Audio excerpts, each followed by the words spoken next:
Pardi highway પર pickup ટેમ્પાનું tyre ફાટતા બે કારો અથડાઈ, બંને કારોમાં નુકસાન, સવારોનો થયો બચાવ। મંગળવારના 2 વાગ્યાની આસપાસ બનેલી ઘટના મુજબ પારડી નેશનલ હાઈવે નંબર 48 પર આજે એક શૃંખલાબંધ અકસ્માત થયો હતો, જેમાં પિકઅપ ટેમ્પાનું ટાયર ફાટ્યા બાદ બે કારો એક પાછળ એક અથડાઈ હતી।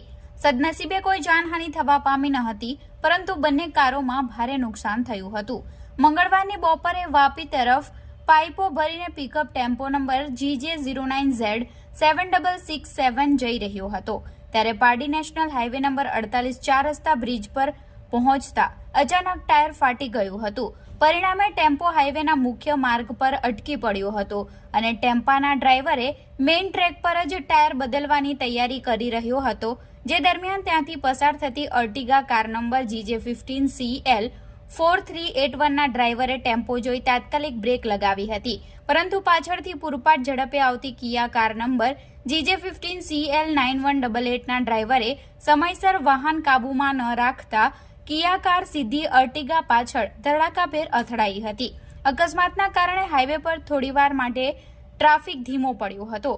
ઘટનાની જાણ થતાં જ પારડી પોલીસ ટ્રાફિક વિભાગની ટીમ ઘટના સ્થળ પર દોડી આવી ત્રણેય વાહનોને બ્રિજ નીચે ઉતારી ટ્રાફિક સામાન્ય કરાવ્યો હતો।